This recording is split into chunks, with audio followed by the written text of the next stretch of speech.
राजस्थान उत्तर भारतातील ते राज्य जिथे इतिहास, शौर्य आणि कलेची गाथा आहे, जिथे जैसलमेर, उदयपूर सारखी शहरे आपल्या सौंदर्यासाठी जगभर ओळखली जातात. पण याच रेता जमिनीखाली दडलं एक असं रहस्य ज्याने या राज्याला भारतातील सर्वात हॉन्टेड जागेपैकी एक बनवलंय. जैसलमेर पासून फक्त 18 किलोमीटर दूर बसलेलं कुलधरा गाव. इथे घरे आहेत पण माणसं नाहीत, मंदिर आहेत पण मूर्ती नाही. इथे दिवसा उजाड असतो पण सूर्य मावळताच हवाही कुजबुजून शांत होते. सुमारे 200 वर्षापूर्वी हे गाव एका रात्रीत वेरान झाले. येथील 84 गावातील हजारो पोलीवाल ब्राह्मण रातोरात आपली घरे, शेती, धनदौलत सोडून कुठे गायब झाले हे कोणालाच माहिती नाही.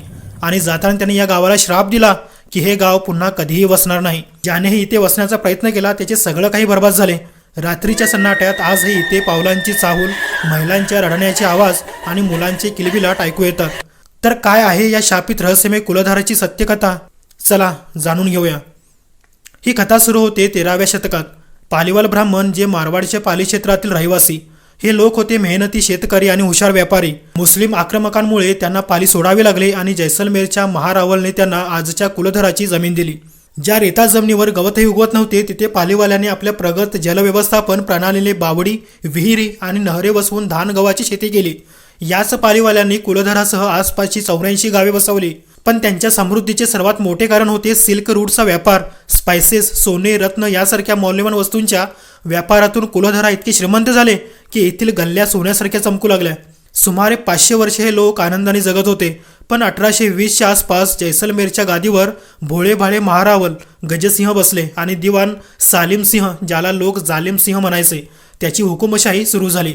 सालिम सिंह क्रूरपणे लोकांना लुटायचा आणि त्यांच्यावर अत्याचार करायचा. पालीवाल्यांची प्रगती त्यांच्या डोळ्यात खुपत होती म्हणून त्याने त्याच्यावर अनेक पटीने कर लादला. शांतता टिकवण्यासाठी पालीवाल तो कर भरतही राहिले. पण काही दिवसांनी जे घडले त्याने 500 वर्षांचे हसते खेळते गाव पूर्णपणे उद्ध्वस्त करून टाकले. साल 1825 एक दिवस जालिम सिंह कुलधरा गावातून जात असताना त्याची नजर गावच्या प्रमुखाच्या अत्यंत सुंदर मुलीवरती पडली. तिचे सौंदर्य बघून त्याच्या आतला राक्षस जागा झाला. त्याने जबरदस्तीने लग्नाचा प्रस्ताव घेऊन प्रमुखाच्या घरी धडकच दिली.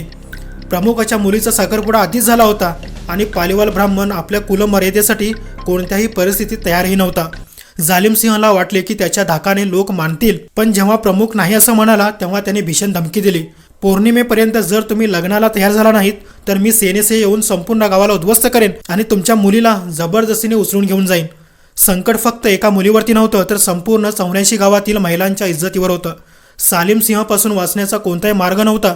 अनेक पंचायतीनंतर 84 गावच्या प्रमुखांनी सर्वात कठीण निर्णय घेतला. आम्ही आपली जमीन जायदाद सोडून देऊ पण आपली इज्जत त्या सैतानाच्या हवाली कधीही करणार नाही. रात्रीच्या वेळी हजारो लोक आपले घरे, दागिने, भांडी सगळं काही जागेवर सोडून रातोरात जैसलमेरची सीमा पार करून कुठेतरी दूर निघून गेले. जाताना त्याने श्राप दिला की हे गाव कधीही आबाद होणार नाही. दुसऱ्या दिवशी जालिम सिंह जेव्हा आला तेव्हा त्याला जुळते चुले आणि रिकामी घरे दिसली. एकही माणूस तिथे नव्हता. पालीवाल्यांच्या पलायनाला 200 वर्षे झाली पण कुलधरा आजही विरानच आहे. स्थानिक लोक आणि गार्ड्स सांगतात की इथे रात्री कोणाच्या तरी चालण्याची चाहूल, हसण्याचे आणि रडण्याचे आवाज ऐकू येतात. अनेकदा मुलांच्या हाताचे टसे बंद गाड्याच्या विंड शील्डवर दिसतात जे शापामुळे अडकलेल्या आत्म्यांचे मानले जातात. प्रसिद्ध पॅरानॉर्मल इन्व्हेस्टिगेटर गौरव तिवारी यांनी इथे अनेक वेळा तपासणी केली. त्याने इथे अनसीन एंटिटीज म्हणजेच अदृश्य शक्ती आणि हॉन्टेड व्हॉइसेस अनुभवल्या. त्यांनी दावा केला की इथे आजही 30 ते 40 आत्मे राहतात. आणि याच तपासाच्या एका आठवड्यानंतर गौरव तिवारींचा त्यांच्या घरात रहस्यमय मृत्यू झाला. पण या गूढकथेच्या बाजूला वैज्ञानिक सत्य काय आहे? रिसर्चर्स यामागे 2 मुख्य कारणे सांगतात. तर यात पहिलं कारण आहे पाण्याची कमतरता. काकणी नदी कोरडी पडल्यामुळे शेती संपुष्टात आली आणि लोकांना स्थलांतर करावे लागले. दुसरं कारण होतं भूकंप.